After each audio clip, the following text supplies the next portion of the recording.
William Mackenzie's weathered hand froze on the kennel latch, his breath catching in his throat as those familiar brown eyes stared through him like he was a complete stranger.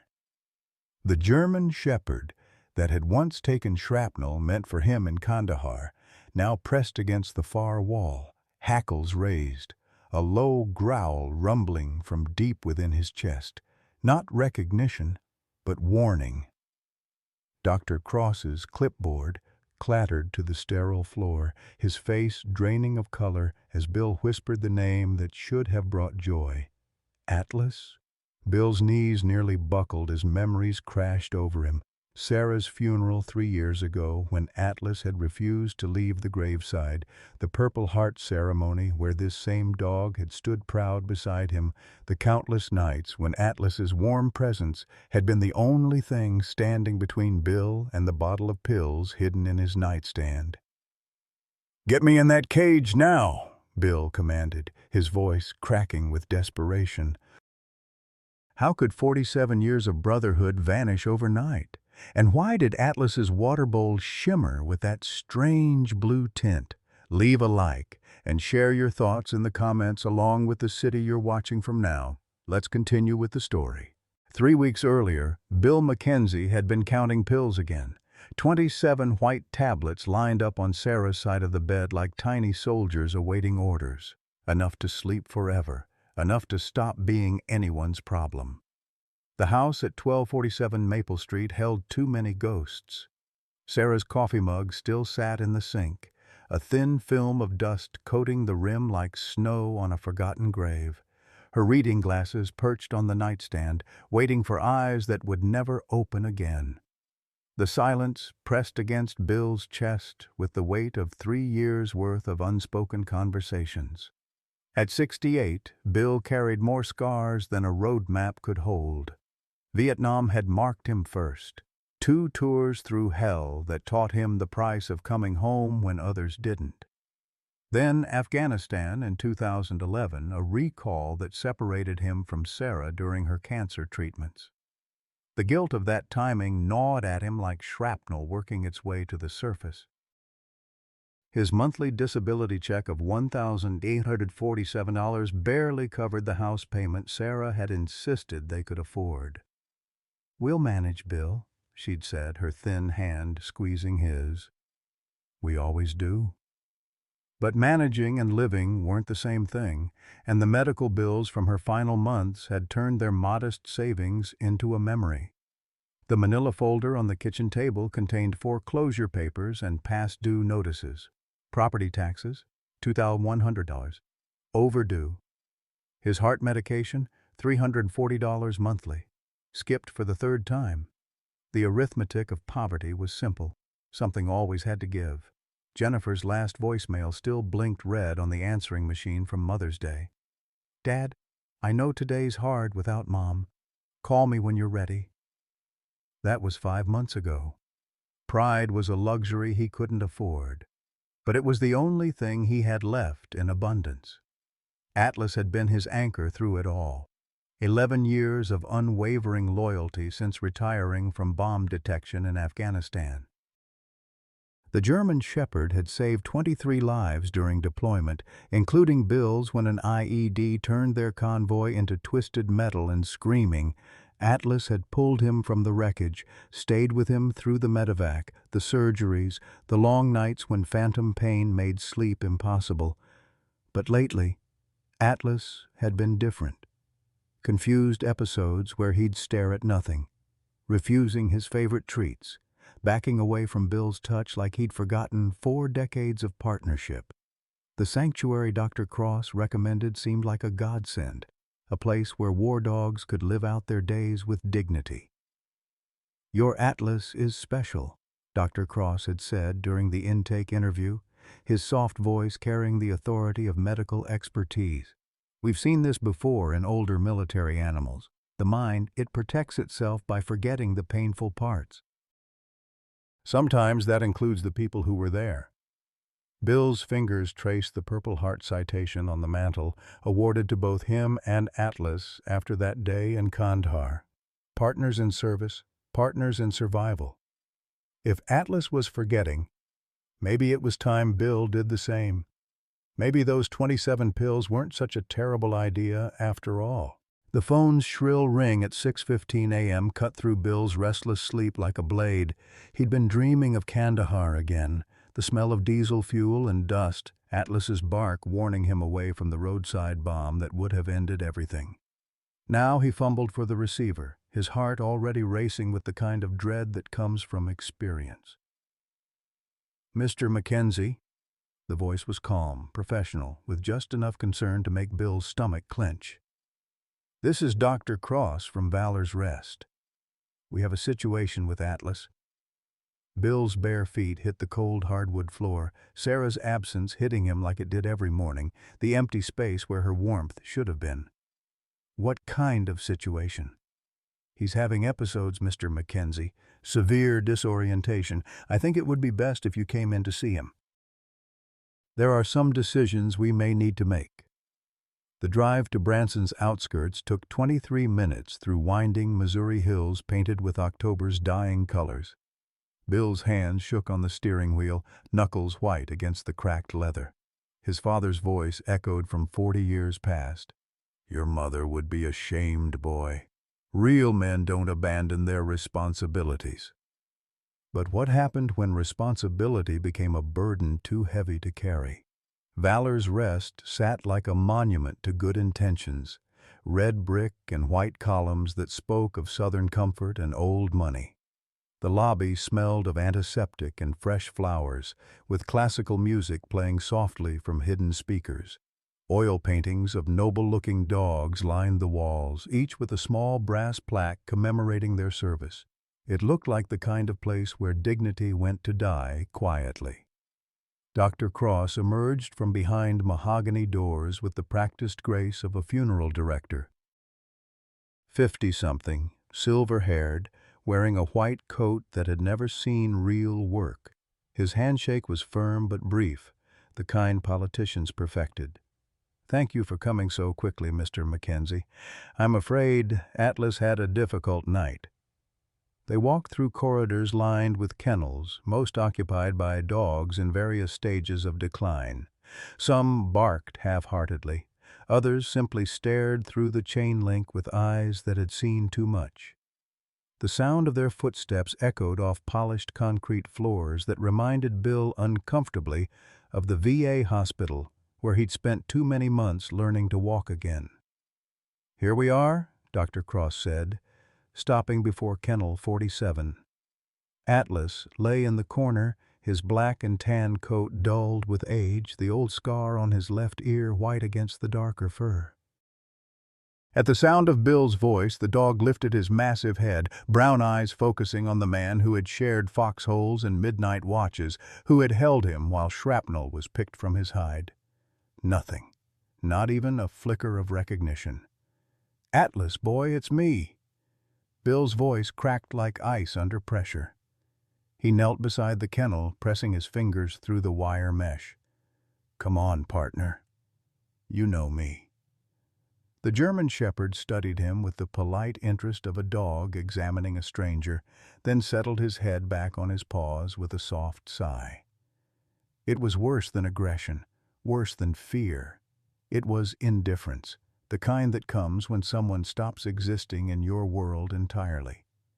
PTSD affects canines much the same way it affects humans, Dr. Cross explained, consulting his clipboard with professional detachment.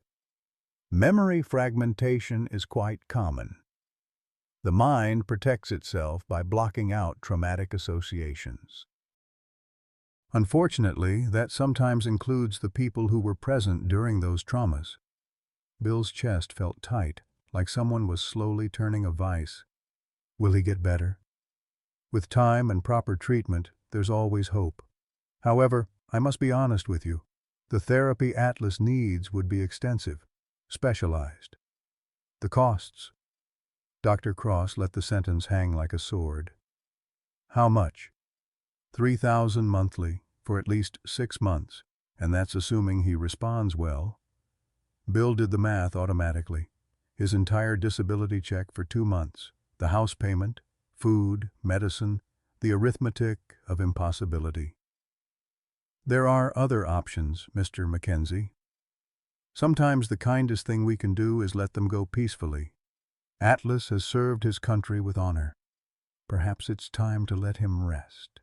The words hit Bill like small arms fire.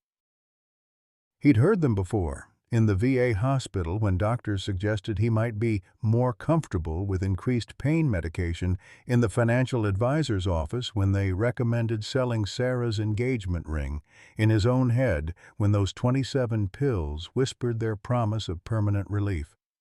I need to think about it, of course, but don't wait too long. Every day he spends in this state of confusion is another day of suffering. Bill drove home in silence, the weight of another impossible choice settling on shoulders that had already carried too much. In the rearview mirror, the sanctuary disappeared behind autumn trees, taking with it the last piece of his former life that still drew breath. Bill Mackenzie had never pawned anything in his life, but Sarah's wedding ring felt heavier than his purple heart as he placed it on the glass counter. The pawnshop owner, a thin man with tired eyes and nicotine-stained fingers, examined the modest diamond through a jeweler's loupe with the practiced disinterest of someone who'd seen too many desperate stories. "Best I can do is 800, the man said, not looking up. "Gold's down and the stone's not much to speak of." $800. 43 years of marriage reduced to less than Bill's monthly house payment. He thought of Sarah slipping the ring on for the first time in 1981, her eyes bright with the kind of hope that survives Vietnam and unemployment and a dozen other small tragedies. She'd worn it every day until the cancer made her fingers too thin to hold it. "Deal," Bill said, his voice barely above a whisper. The paperwork felt like signing his own death warrant. Sarah's ghost seemed to watch from every corner of the small shop, disappointed but understanding. She'd always been practical about money, even when they didn't have any. "It's just stuff, Bill," she'd say when creditors called. "We're more than our stuff." But sometimes, stuff was all you had left. That afternoon, Bill called Jennifer from the landline in the kitchen, the same yellow rotary phone they'd had since she was in high school. Each ring felt like a small eternity. When her voicemail picked up, her professional voice, clipped and efficient, he almost hung up. "Hi, sweetheart, it's Dad. I know we haven't talked since the funeral, but Atlas is sick and I need to bring him home. I know you think I'm just a crazy old man talking to ghosts, but he's all I've got left of the good parts. Call me when you get this. Please." He hung up and waited by the phone for 3 hours. It never rang. The next morning, Bill drove back to Valor's Rest with $800 in cash and a decision that felt like stepping off a cliff. Dr. Cross met him in the same antiseptic lobby, his expression carefully neutral. "I want to take him home," Bill announced without preamble. "Whatever time he's got left, he should spend it with family." Dr. Cross frowned, consulting his ever-present clipboard. "Mr. Mackenzie, I'm not sure that's advisable. Atlas requires specialized care, medication, monitoring. In his current condition, he's dying in a cage." Bill's voice carried the authority of 47 years in uniform. "I've seen enough men die in hospitals to know that's not living. I'm taking him home." The paperwork took 40 minutes. Bill signed liability waivers and care instructions while Atlas was brought out on a leash, moving with the careful gait of an old soldier whose best battles were behind him. The dog looked around the lobby with mild interest, his gaze passing over Bill like he was part of the furniture. "There are medications he'll need," Dr. Cross said, producing a white paper bag. "Pain management, anti-anxiety. The dosage is very specific. Too little and he'll suffer. Too much." He left the implications hanging. Bill loaded Atlas into the passenger seat of his pickup truck, the same spot the dog had occupied for countless trips to the hardware store, the vet, the cemetery where Sarah rested under an oak tree. Atlas settled into the familiar space without recognition, staring out the windshield at a world that no longer included his best friend. The drive home was 23 minutes of silence, broken only by the truck's rattling exhaust and the soft panting of a dog who had forgotten how to come home. Bill found himself talking anyway, filling the quiet with the kind of one-sided conversation he'd been having with Sarah's ghost for 3 years. "Remember when you were just a pup and you chewed up Sarah's favorite shoes? She was madder than a wet hen, but you looked so sorry she couldn't stay angry. She made you sleep outside for one night, then felt so guilty she let you on the bed for a week." Atlas's ears twitched, but his eyes remained fixed on the passing landscape. At home, Bill set up a bed in the garage, close enough to feel part of the family, sheltered enough to feel safe. He filled 2 bowls with fresh water and the expensive kibble Dr. Cross had recommended, then sat cross-legged on the concrete floor and waited. Atlas explored his new space with the methodical precision of a bomb detection specialist, sniffing corners and marking territory. When he was satisfied, he settled onto the blanket Bill had arranged, maintaining a careful distance of exactly 6 feet, close enough to observe, far enough to run. "I know you don't remember me, boy," Bill said, his voice echoing slightly in the garage. "But I remember you. I remember when you were 8 weeks old and already trying to protect everyone in the kennel. I remember your first successful find, a training device hidden in a pile of old tires. You were so proud you wouldn't stop wagging your tail for an hour." Atlas watched him with the polite attention of a dog listening to a stranger's conversation, interested but not invested. That night, Bill left the garage door cracked and the house door unlocked. He'd read somewhere that familiar smells could trigger memories in dogs with dementia. Maybe if Atlas could wander the house, explore the rooms where he'd spent his retirement years, something would click back into place. Bill lay in bed listening for the sound of paws on hardwood, for the familiar weight of a large dog settling beside him. Instead, he heard nothing but the October wind rattling windows and the distant sound of Atlas shifting restlessly on his blanket. At 3 a.m., Bill gave up pretending to sleep and walked to the garage. Atlas was awake, standing near the door, looking out at the dark yard with the vigilant posture of a sentry. For just a moment, in the dim light filtering through the windows, he looked like the dog who had saved Bill's life in Afghanistan. Then Atlas turned, saw Bill watching, and retreated to his blanket with the wary caution of a dog who had learned not to trust the humans who claimed to love him. The first week home passed like a funeral procession, slow, painful, and filled with the weight of things left unsaid.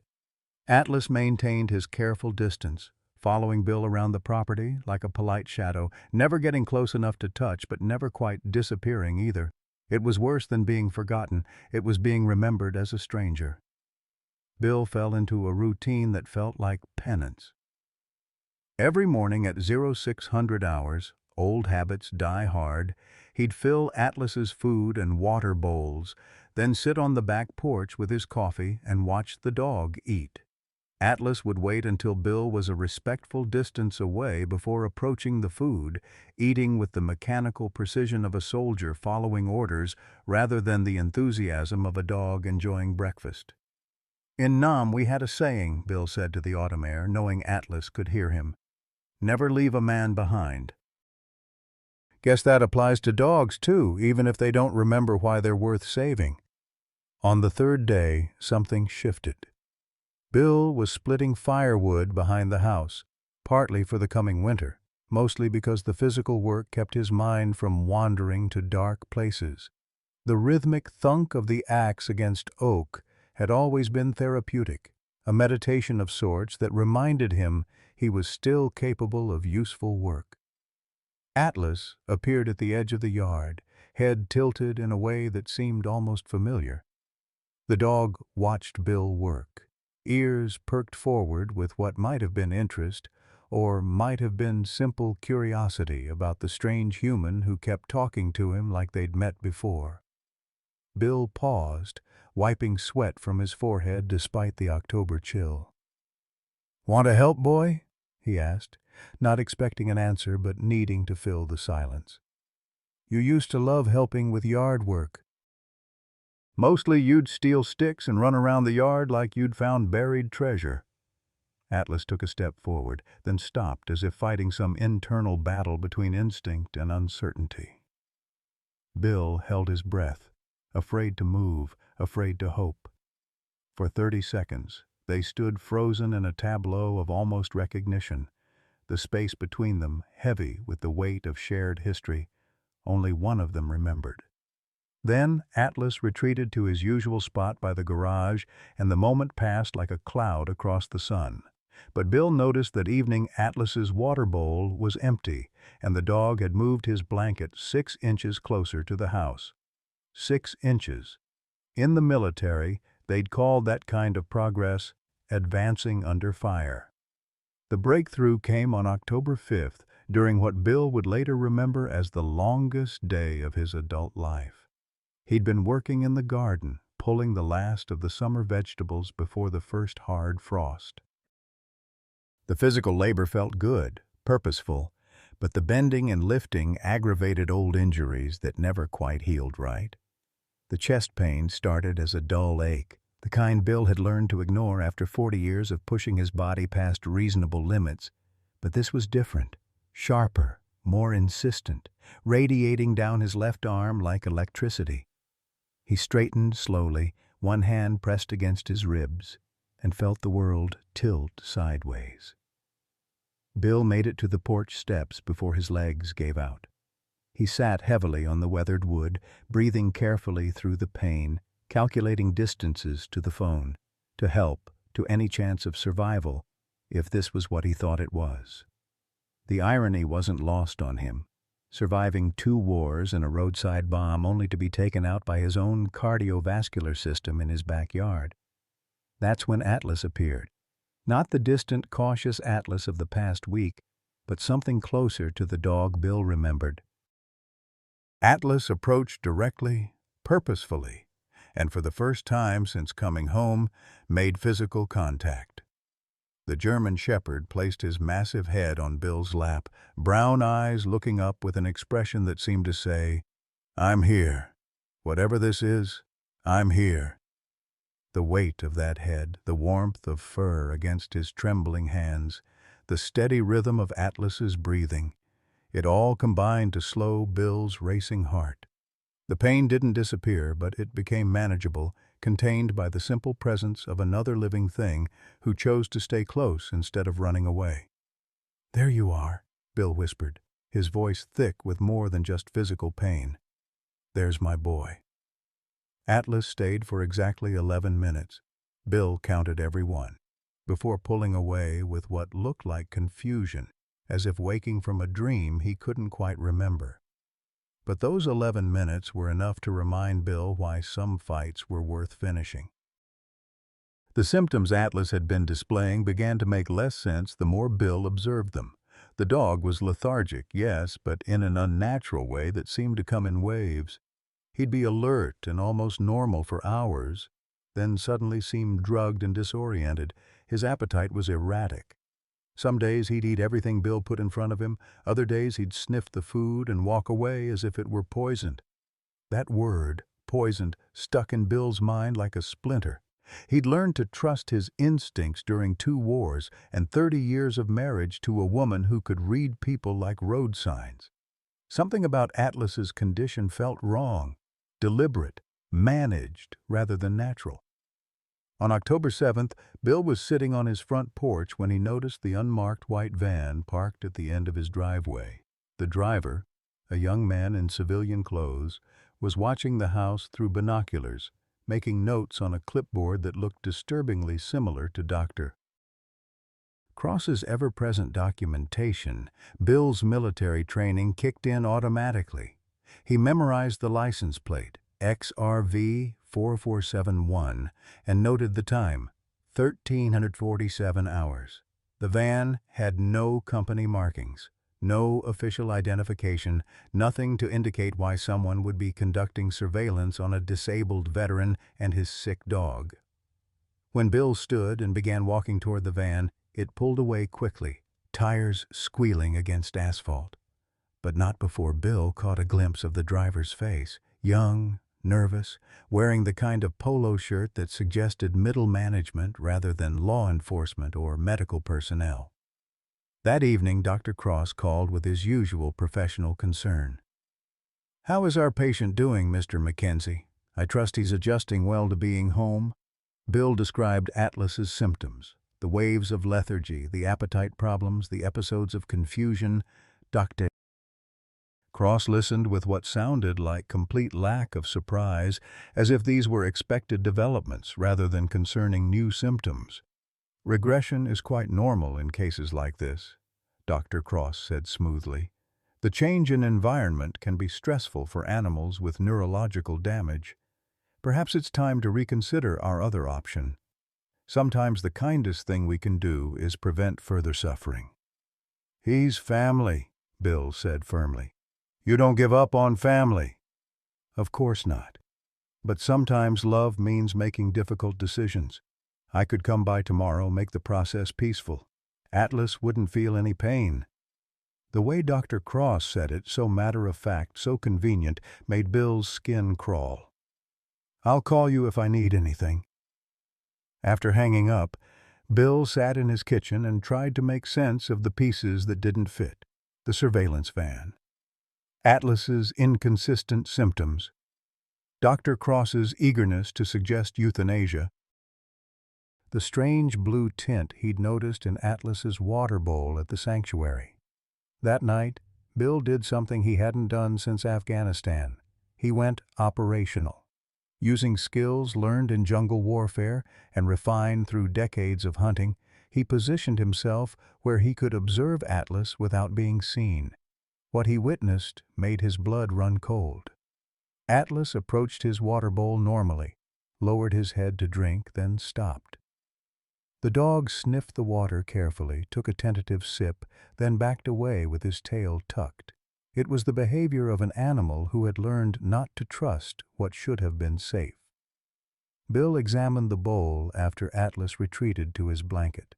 The water looked clear, smelled normal, but there was something, a faint chemical taste when Bill touched his finger to the surface and barely touched it to his tongue. Bitter. Medicinal. Wrong. The next morning, Bill drove to the library and spent 4 hours learning to use the computer system with help from a patient librarian young enough to be his granddaughter. The internet was a jungle of information, but eventually he found what he was looking for. News articles about suspicious deaths at animal sanctuaries across 3 states. "Unexplained deaths at veteran animal facilities raise questions," read one headline from the Springfield News Leader. "State investigating unusual mortality rates at pet retirement homes," announced another from the Kansas City Star. The numbers were stark. Facilities that should have expected natural death rates of 10 to 15% annually were reporting 40 to 50%.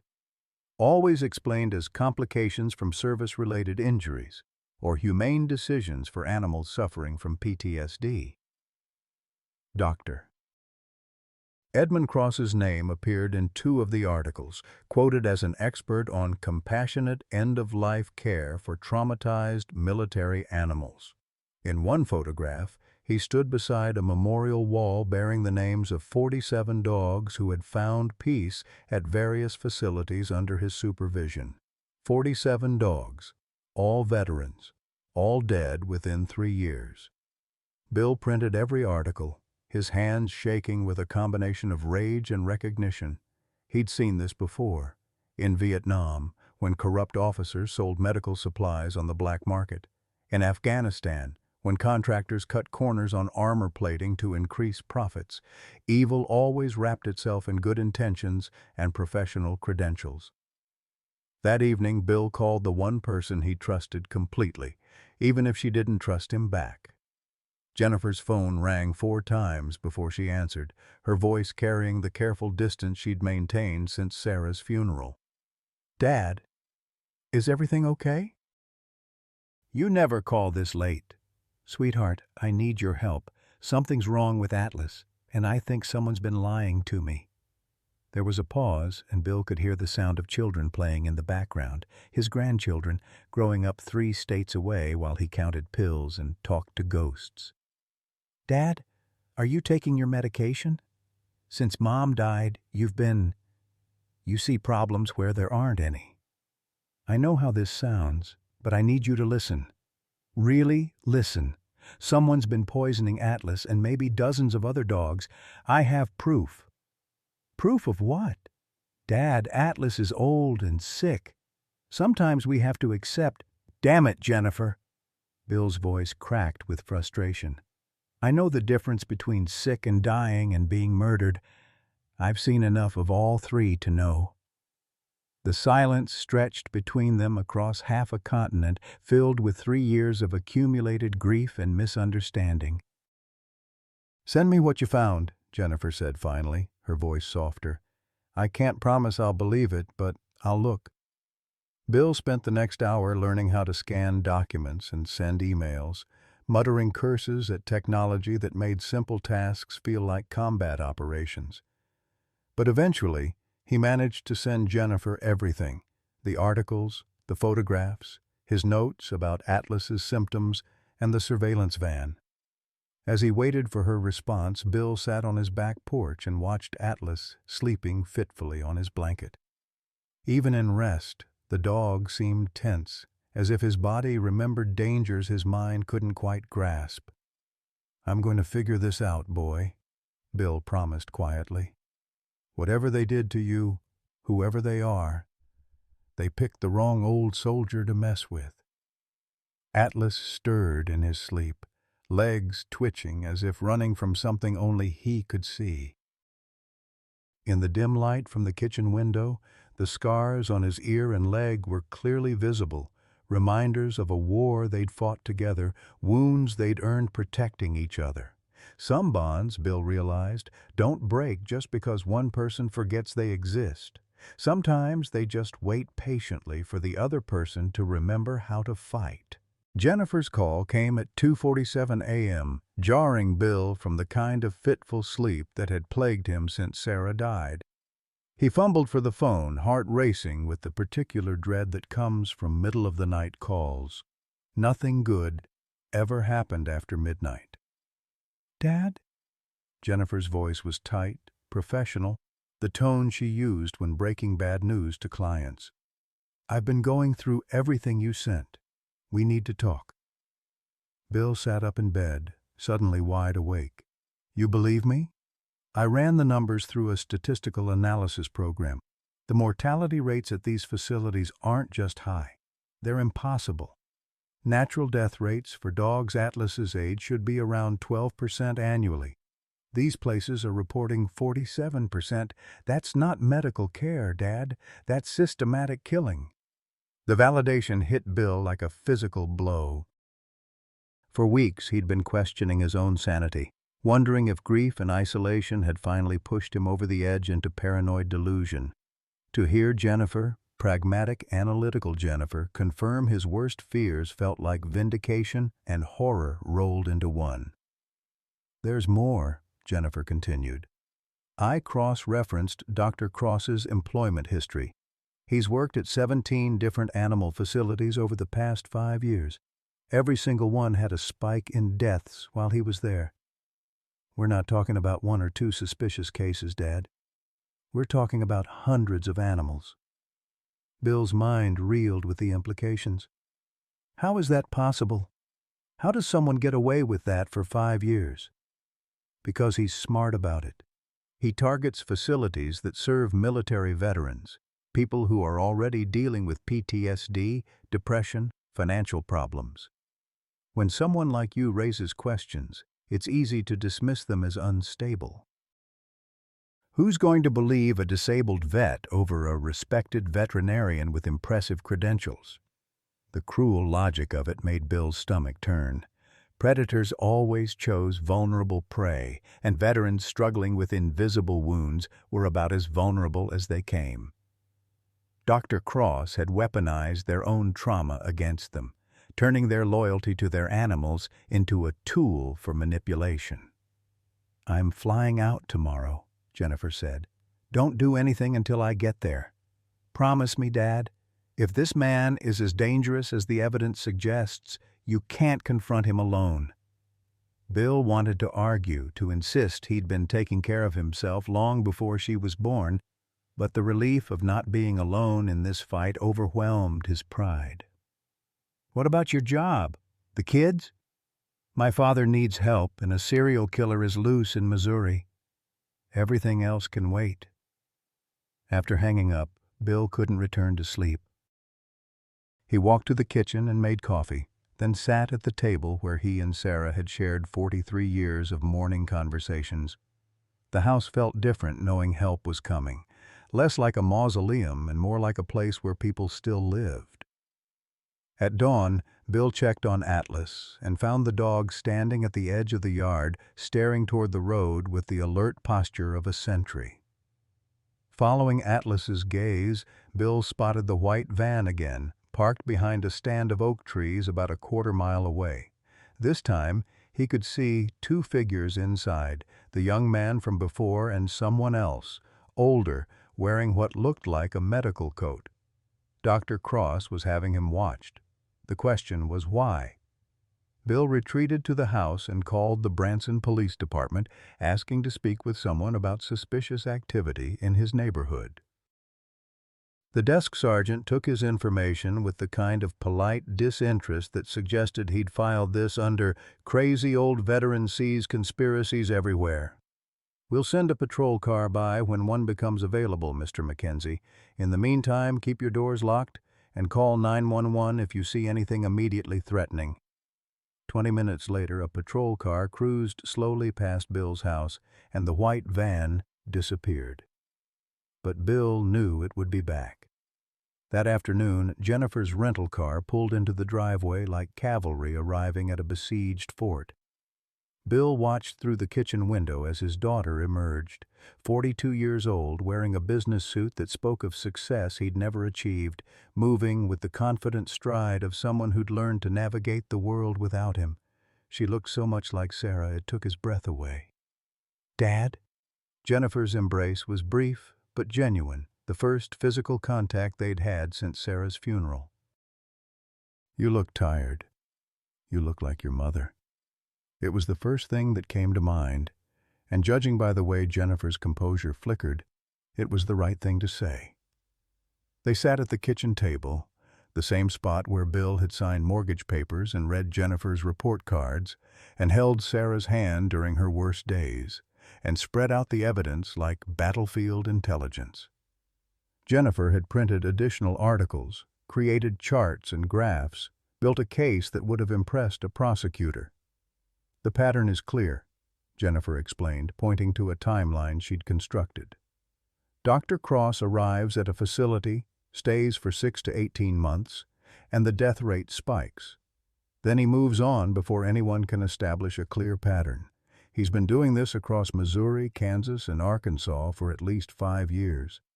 Bill studied the documentation, his anger building with each page.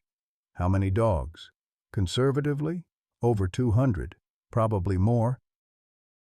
The record-keeping at these facilities is deliberately vague. 200 dogs, 200 veterans who'd served their country, saved lives, earned medals and commendations, only to be murdered by someone who'd sworn an oath to heal. The betrayal was almost incomprehensible. "We need to get Atlas tested," Jennifer said. "If we can prove he's been poisoned, we have direct evidence of attempted murder." "Where? How do we know who to trust?" Jennifer had already thought of this. "I called a friend from college. She's a veterinarian in Springfield, Dr. Sarah Martinez. She's agreed to see Atlas tonight after her clinic closes. No appointment records, no paper trail." As they prepared to leave, Bill noticed Atlas watching them from the garage. For the first time in weeks, the dog seemed alert, engaged, as if sensing that something important was happening. When Bill opened the truck door, Atlas jumped in without hesitation. muscle memory overriding whatever confusion had been clouding his mind. The drive to Springfield took an hour through winding Ozark roads that reminded Bill of Vietnam's jungle highways. Jennifer rode shotgun, making phone calls to lawyers and investigative journalists, building a support network for the battle ahead. Atlas sat in the back seat, head out the window, looking more like his old self with each passing mile. Dr. Martinez's clinic sat in an older part of Springfield, a converted house with examination rooms where bedrooms used to be. She met them at the back door, a woman in her 50s with kind eyes and competent hands that reminded Bill of the medics who'd saved his life more than once. "I've heard about you, Atlas," Dr. Martinez said as she examined the German shepherd. "Jennifer told me about your service record. 23 lives saved. That's more than most humans manage." The examination took 2 hours. Blood samples, urine tests, neurological assessments that required equipment Dr. Martinez had borrowed from the veterinary college. Atlas submitted to it all with the patience of a soldier following orders, seeming to understand that this was important work. "The results will take 48 hours, Dr. Martinez said as she labeled the final blood sample. "But I can tell you right now that something's wrong. His pupils are dilated in a pattern consistent with barbiturate poisoning, and his reflexes are suppressed. Someone's been giving him drugs, probably in his food or water." Bill felt vindicated and furious in equal measure.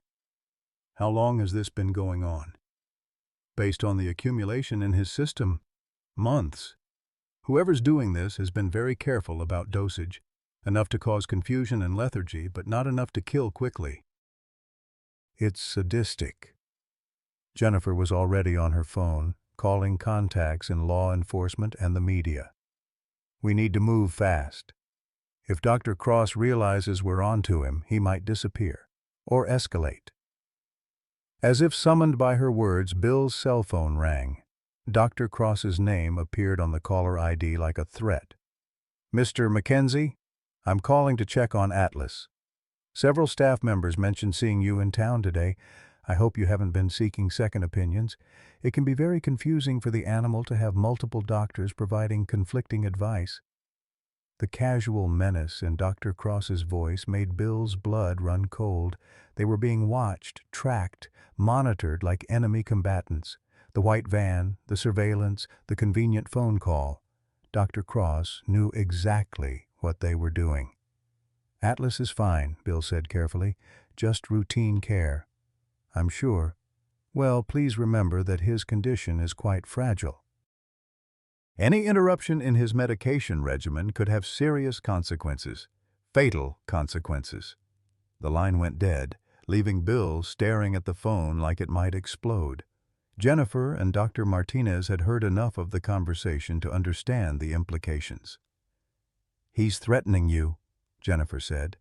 "This isn't just about money or covering up past crimes. He sees you as a direct threat." Dr. Martinez locked the clinic doors and drew the curtains. "You need to get Atlas somewhere safe. If this man is as dangerous as you believe, he won't hesitate to eliminate witnesses." Bill looked at Atlas, who was sitting calmly in the corner, brown eyes clear and alert for the first time in months.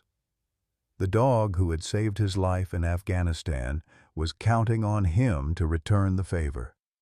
But this wasn't a battlefield with clear lines and identifiable enemies. This was a shadow war fought with poison and paperwork, where the enemy wore a white coat and spoke with professional authority. Where do we go?" Bill asked. Jennifer was already scrolling through her phone contacts. "I know someone who can help. A FBI agent I went to law school with. But we need more evidence before we can move. We need to catch Dr. Cross in the act. That means going back to Valor's Rest. It means one of us going back. And it's not going to be you, Dad. You're too emotionally involved, and he already suspects you." Bill started to protest, then caught sight of his reflection in the clinic window, a 68-year-old man with shaking hands and a heart condition, carrying grudges older than his daughter. Maybe there were some fights that required different kinds of courage. "What do you need me to do?" Jennifer's smile reminded him so much of Sarah it made his chest ache. "Trust me, Dad, just like you taught me to trust you when I was little." Outside, night was falling over the Missouri hills, and somewhere in the darkness, a killer in a white coat was planning his next move. But for the first time in months, Bill McKenzie wasn't facing the fight alone. Jennifer's plan was simple in the way that military operations were simple. Straightforward in concept, terrifying in execution. She would return to Valor's Rest, posing as a concerned daughter seeking care for a hypothetical aging dog while wearing a wire provided by her FBI contact. Bill would monitor from a safe distance, ready to call for backup if things went wrong. "I don't like this," Bill said for the dozenth time as they sat in his kitchen at 5 a.m. finalizing the details. "If Cross is as dangerous as we think, sending you in there alone is suicide." "Dad, I'm a corporate lawyer. I spend my days dealing with people who lie for a living. Besides, he doesn't know me, and I'm exactly the kind of client he wants. Wealthy, desperate, willing to pay for peace of mind." Atlas lay at Jennifer's feet, his head clear and alert now that the drugs were leaving his system. The transformation over the past 24 hours had been remarkable. The confused, lethargic dog was being replaced by something closer to the sharp military veteran Bill remembered. At 9 a.m., Jennifer drove to Valor's Rest in her rental car, while Bill positioned himself in the parking lot of a defunct gas station a quarter-mile away, Atlas beside him in the truck. The FBI agent, Special Agent Rachel Torres, had provided them with radio equipment that felt like toys compared to the military gear Bill remembered, but would allow them to coordinate if the situation deteriorated. Through his binoculars, Bill watched Jennifer park and enter the facility. She looked every inch the successful professional seeking expensive care for a beloved pet. Exactly the kind of customer Dr. Cross had been cultivating for years. 20 minutes passed. Then 30. Bill's military training had taught him patience, but every minute his daughter spent inside that building felt like an eternity. Atlas seemed to sense the tension, staying alert but calm, occasionally glancing at Bill as if offering silent support. Then Jennifer's voice crackled through the radio, tense but controlled. "He's showing me the euthanasia room. Dad, there's something wrong here. The walls, they're stained. And there's a smell." Bill's blood ran cold. "Get out of there, now." "I can't. He's locked the door. Says he wants to show me the peaceful transition process before I commit to bringing my dog here." The radio went silent. Bill grabbed the keys, but Atlas was already moving, positioning himself between Bill and the truck door. For a moment, man and dog stared at each other, and Bill saw something in Atlas's eyes that hadn't been there for months. Recognition, determination, and the unmistakable look of a soldier ready for battle. "You remember, don't you?" Bill whispered. "You remember everything." Atlas's tail gave a single deliberate wag. Bill called Agent Torres, his hands shaking as he dialed. "My daughter's in trouble. Cross has her locked in some kind of killing room. I'm going in." "Negative, Mr. McKenzie. Stay put. We're 15 minutes out." 15 minutes might be too late." Bill ended the call and looked at Atlas. "One more mission, boy, just like old times." They approached Valor's Rest from the rear, using trees and maintenance buildings for cover. Bill's knees protested every step, and his heart hammered against his ribs, but 47 years of military training kicked in automatically. Atlas moved beside him with the silent precision of a scout, nose working, ears alert for any sign of danger. The back door was locked, but the window to the supply room was cracked open. Bill boosted Atlas through first, then followed with considerably less grace, his joints screaming in protest. They moved through darkened hallways that smelled of disinfectant and death, following the sound of voices toward the front of the building. Through a partially open door, Bill could see Jennifer standing in what looked like an operating room, Dr. Cross beside her holding a syringe filled with clear liquid. The walls were indeed stained, dark patches that spoke of repeated use and inadequate cleaning.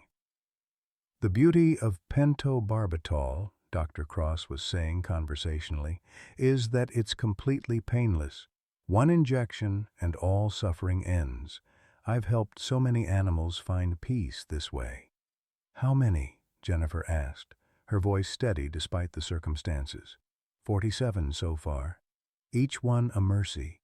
Each one a kindness their owners couldn't provide." Bill signaled Atlas to stay, then crept closer to the door. Through the gap, he could see Dr. Cross moving toward Jennifer with the syringe, his manner casual, almost friendly. "Of course, sometimes the animals aren't the only ones suffering," Dr. Cross continued. "Sometimes the owners need peace too. Grief can be such a burden, especially for elderly veterans with limited support systems." The implication hung in the air like poison gas. Dr. Cross wasn't just killing dogs. He was eliminating the people who loved them. Bill burst through the door with Atlas at his side, the German Shepherd's lips pulled back in a snarl that would have stopped a charging Taliban fighter. Dr. Cross spun around, the syringe still in his hand, his professional mask finally slipping to reveal something cold and calculating underneath. "Mr. Mackenzie, how predictable. And Atlas, looking much better, I see. Remarkable what stopping the medication can do." The admission hung between them like a confession, recorded by the wire Jennifer still wore. "Doctor." Cross raised the syringe, and for a moment that felt like eternity. Bill wasn't sure if the man would inject Jennifer, Atlas, or himself. Then Atlas moved with the speed and precision of his younger days, covering the distance between them in one fluid leap, jaws locking around Dr. Cross's wrist with 40 years of pent-up fury. The syringe flew across the room as Dr. Cross screamed, a sound that would haunt Bill's dreams for months afterward. Atlas held the man's wrist with surgical precision, enough pressure to control, not enough to permanently maim, the training of a military dog who understood the difference between neutralizing a threat and becoming one himself. "Atlas, hold!" Bill commanded, and the German Shepherd obeyed instantly, maintaining his grip while Dr. Cross whimpered and tried unsuccessfully to free himself. Jennifer was already moving, kicking the syringe away and pulling out her phone to call 911. "This is Jennifer Mackenzie. We need police and medical at Valor's Rest Veterans Sanctuary immediately. We have a suspect in custody for animal cruelty and attempted murder." "You don't understand," Dr. Cross gasped, his professional composure finally cracking completely. "These animals suffer. They have nightmares, flashbacks, anxiety attacks. I've watched German Shepherds cower at the sound of car backfires, seen bomb detection dogs refuse to work because the memories are too painful. I was helping them." "By murdering them?" Bill's voice carried 47 years of accumulated rage. "By poisoning them slowly while their families watched helplessly? By ending their pain, just like I should have ended David's pain years ago instead of letting him waste away in that psychiatric hospital screaming about things that happened a decade ago." The truth hit Bill like shrapnel. "David's not dead." Dr. Cross laughed bitterly, tears streaming down his face. "He might as well be.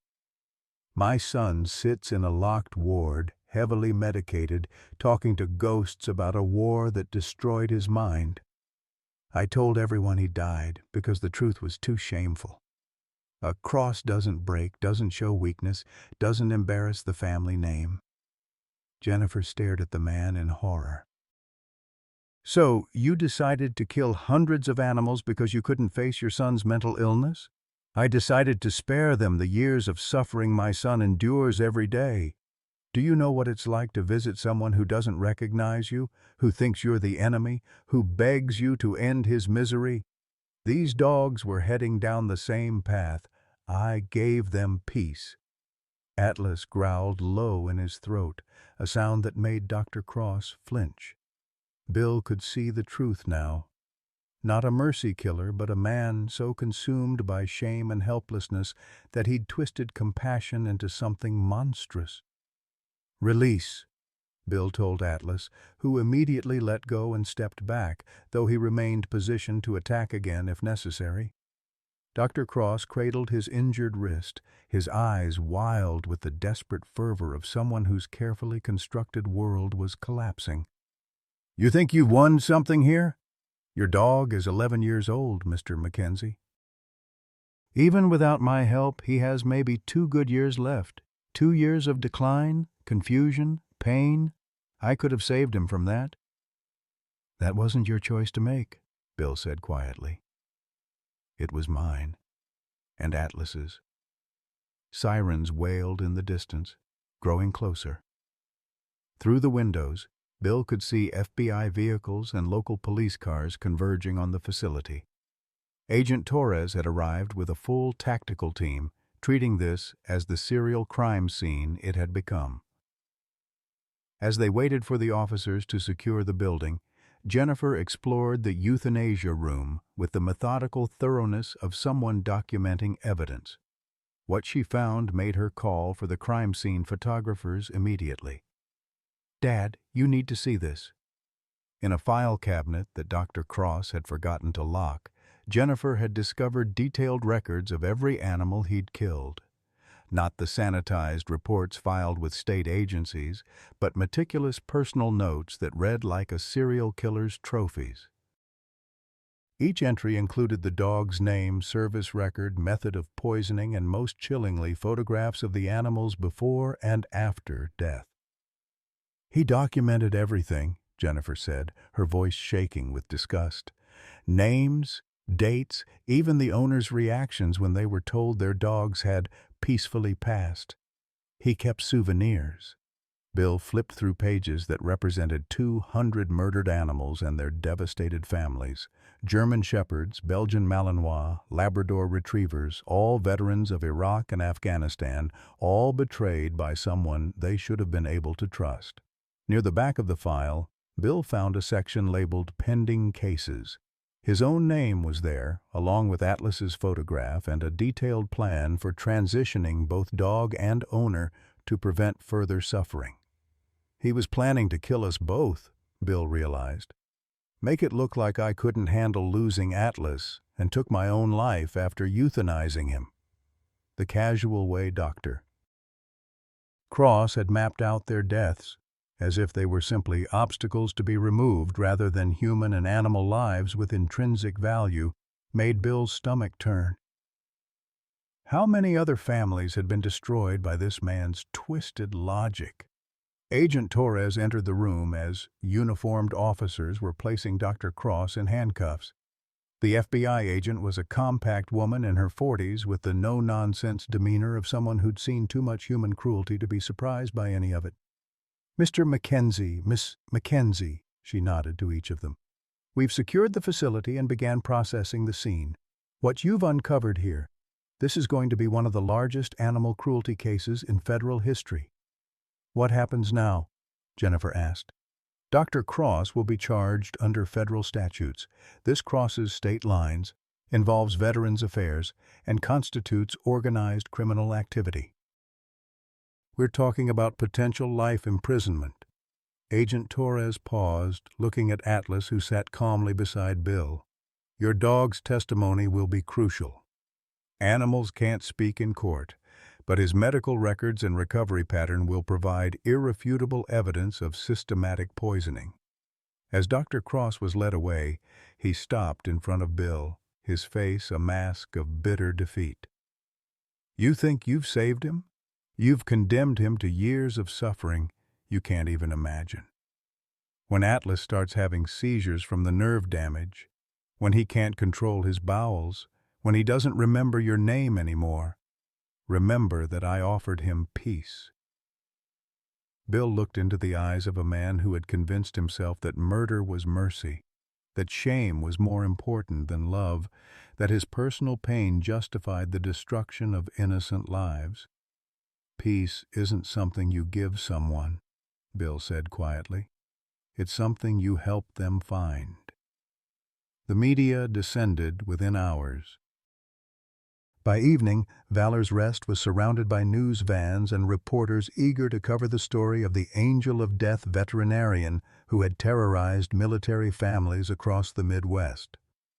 Bill found himself thrust into the role of reluctant hero, the disabled veteran who'd exposed a monster hiding behind medical credentials.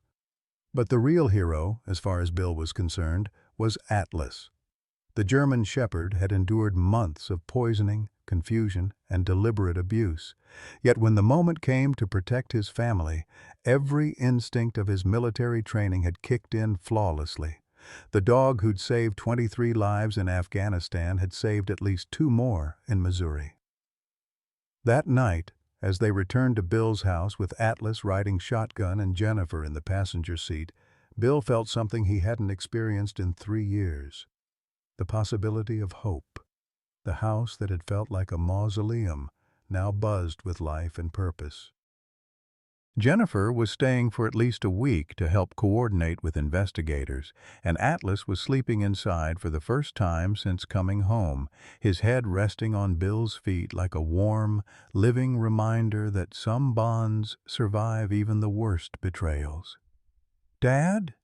Jennifer said as they sat on the back porch, watching Atlas explore the yard with newfound energy. "I'm sorry I didn't believe you sooner. I thought the grief was making you paranoid." "I thought the same thing," Bill admitted. "But Atlas never stopped believing in us, even when he couldn't remember why." They sat in comfortable silence, watching the dog who had saved them all. In the distance, the lights of Branson twinkled like stars, and for the first time in years, the future felt like something worth looking forward to rather than something to endure. Tomorrow would bring lawyers and testimony, trials and media attention, but tonight, a family was together again, and that was enough. 6 months later, Bill McKenzie stood at a podium in the Hart Senate Office Building in Washington, D.C., looking out at a room filled with congressmen, veterans advocates, and media representatives. Atlas sat beside him wearing his old military collar and the new congressional gold medal that hung from a blue ribbon around his neck, the first dog in American history to receive the honor. "Senators, distinguished guests," Bill began, his voice stronger than it had been in years, "I'm here to tell you about a dog who saved my life twice. Once in Afghanistan and once in my own backyard." The past half-year had been a whirlwind of justice and healing. Dr. Edmund Cross had been sentenced to life imprisonment without parole after pleading guilty to 247 counts of animal cruelty, 47 counts of fraud, and 3 counts of attempted murder. The investigation had uncovered a network of corrupt veterinarians and facility administrators across 7 states, all profiting from the systematic abuse of military animals and their families. More importantly, at least for Bill, Atlas had made a complete recovery. The neurological damage from months of poisoning had been minimal, and with proper nutrition and care, the 11-year-old German Shepherd was once again the alert, intelligent dog who had served with distinction in Afghanistan. The memory loss had indeed been an elaborate protective behavior. Atlas had never forgotten Bill, but had recognized his depression and suicidal ideation and instinctively created situations that would force Bill to stay engaged with life. "The doctors tell me Atlas could smell my despair," Bill continued, his voice catching slightly.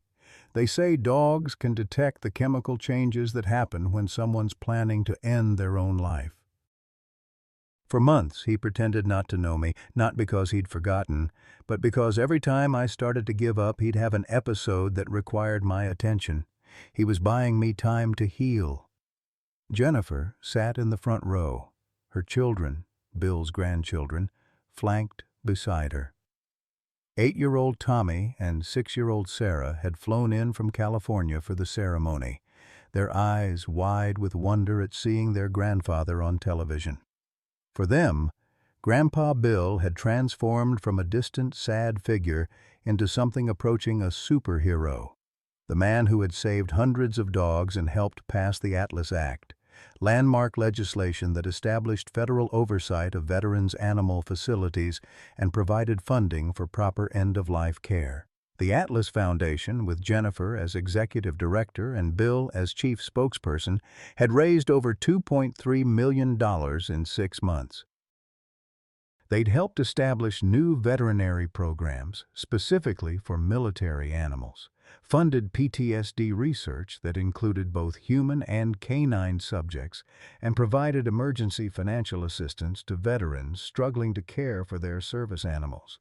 But perhaps most importantly, they'd given Bill a reason to wake up every morning. "The thing about second chances," Bill said, looking down at Atlas, "is that they only work if you're brave enough to take them. For 3 years after my wife Sarah died, I was existing, not living. I was so focused on what I'd lost that I couldn't see what I still had." In the audience, Bill spotted David Cross, Dr. Cross's son, the young man whose supposed death had triggered his father's murderous rampage. David had been released from the psychiatric hospital after investigators discovered that his severe PTSD had been largely induced by his father's emotional abuse and deliberate medical mismanagement. With proper treatment, David had recovered enough to become a counselor at the VA hospital in St. Louis, specializing in helping other veterans cope with combat trauma. The irony wasn't lost on anyone. Dr. Cross had claimed to be mercy-killing animals to spare them the suffering his son endured, when in reality he'd been the primary cause of that suffering. "David Cross is here today," Bill said, nodding toward the young man. His father used David's struggles as justification for murdering innocent animals, but David chose a different path. Instead of letting trauma define him, he's used his experience to help other veterans find healing. That's what real courage looks like. David stood and nodded back, tears in his eyes. The two men had developed an unlikely friendship over the past months, bonded by their shared understanding of how one person's pain could ripple outward to hurt innocent people, and how choosing forgiveness over revenge could break that cycle. After the ceremony, Bill and Atlas walked through the Vietnam Veterans Memorial, something they'd done every time they visited Washington. Bill found the name he always looked for, Thomas "Tank" Patterson, the squad leader who'd left Bill his inheritance, the money that had made Atlas's medical care possible and provided the seed funding for the foundation. "He saved us twice too, boy," Bill said, running his fingers over Tank's name carved in black granite. "Once in Da Nang and once from beyond the grave." Atlas pressed against Bill's leg, offering the kind of wordless comfort that had sustained their partnership through 2 wars and countless difficult nights. The dog's muzzle was grayer now, and he moved a little slower, but his eyes remained bright and alert. The veterinarians estimated he had perhaps 2 good years left, maybe 3 if they were lucky. Bill had made peace with that timeline. Atlas had taught him that love wasn't measured in quantity of time, but in quality of connection. Every day they had together was a gift, not a guarantee. That evening, at a restaurant in Georgetown, 3 generations of Mackenzies gathered around a table while Atlas dozed at Bill's feet. Jennifer's children peppered their grandfather with questions about the war, about Atlas, about what it felt like to be on television. Bill answered them all with the patience of a man who had finally learned that being needed was a privilege, not a burden. "Grandpa," 8-year-old Tommy asked, "why did that bad man want to hurt Atlas?" It was the kind of question that cut straight to the heart of human complexity. How do you explain to a child that sometimes people's pain becomes so overwhelming that they lash out at innocent victims? How do you convey the difference between grief that heals and grief that destroys? "Sometimes when people are very sad for a very long time," Bill said carefully, "they forget how to tell the difference between helping and hurting. The man who hurt Atlas thought he was being kind, but he was really just passing his pain on to others." Like when I'm mad at Sarah and I break her toys? Tommy asked, glancing guiltily at his younger sister. Exactly like that, buddy. Except grown-ups can cause a lot more damage when they don't deal with their feelings properly. Jennifer smiled at her father with an expression that reminded him powerfully of Sarah. Over the past months, they'd rebuilt their relationship from the ground up, learning to communicate as adults rather than as the grieving widower and resentful daughter they'd been after Sarah's death. "I've been thinking," Jennifer said as dessert arrived. "The kids and I want to move back to Missouri. My company said I can work remotely, and the foundation needs full-time leadership. Plus, the kids should know their grandfather." Bill felt his chest tighten with emotion. "Are you sure? California's been your home for 15 years. Home is where your family is, Dad. You taught me that." After dinner, they walked along the Potomac River, Atlas trotting beside them with the careful dignity of an elderly statesman. The Washington Monument rose above them like a stone promise that some things endure, that sacrifice has meaning, that even in the darkest times, there are people willing to fight for what's right. Bill's phone buzzed with a text message from Agent Torres. "Facility raid in Tennessee successful. Rescued 23 dogs. Your intelligence was spot on. Thanks again." The work wasn't finished. Dr. Cross had been the most prolific killer in the network, but not the only one. Bill and Jennifer had become amateur investigators, following financial trails and suspicious death patterns to identify other corrupt facilities. It was dangerous work. They'd received death threats and had their home surveilled by unknown parties, but it was also necessary work. "Dad," Jennifer said as they headed back to the hotel, "do you ever regret not taking those pills? Before all this happened, when you were planning to, you know?" Bill considered the question seriously. 6 months ago, ending his life had seemed like the logical solution to an insoluble problem. He'd been broke, alone, watching his best friend deteriorate, convinced that his death would be a relief for everyone who knew him. Now he was a nationally recognized advocate, a best-selling author. His book Atlas and Me, A Soldier's Story had spent 12 weeks on the New York Times bestseller list. And most importantly, a grandfather actively involved in his grandchildren's lives. "I regret the time I wasted feeling sorry for myself," Bill said finally. "But I don't regret the journey that brought us here." Sometimes you have to go through the darkness to appreciate the light. 3 weeks later, Bill stood in the backyard of his house in Branson, watching Jennifer's children play with Atlas under the old oak tree where Sarah's ashes were scattered. The moving truck had arrived that morning, and the house that had felt like a tomb was coming alive again with the sounds of family. Atlas was teaching Tommy how to throw a tennis ball properly, demonstrating with the patient authority of a drill sergeant training recruits. The dog's age showed in his slower movements and the effort it took him to retrieve the ball, but his enthusiasm remained undimmed. "Look, Grandpa!" Sarah called out, pointing to where Atlas had just successfully caught a ball thrown high in the air. "He's still got it." "Yes, he does," Bill agreed, feeling Sarah's presence in the autumn breeze that rustled the oak leaves. "We all do." That night, as Jennifer tucked her children into beds that had once been her childhood room, Bill sat on the back porch with Atlas at his feet. The dog's breathing was more labored than it used to be, and sometimes he needed help getting up from lying down, but his eyes remained bright and aware. "You know what's funny, boy," Bill said, scratching behind Atlas's ears. "For 3 years, I thought I was keeping you alive. Turns out, you were keeping me alive the whole time." Atlas's tail thumped once against the porch boards. Acknowledgement, agreement, and unconditional love, all wrapped up in a simple gesture. In the distance, Bill could hear the sound of his grandchildren's laughter drifting through the open windows.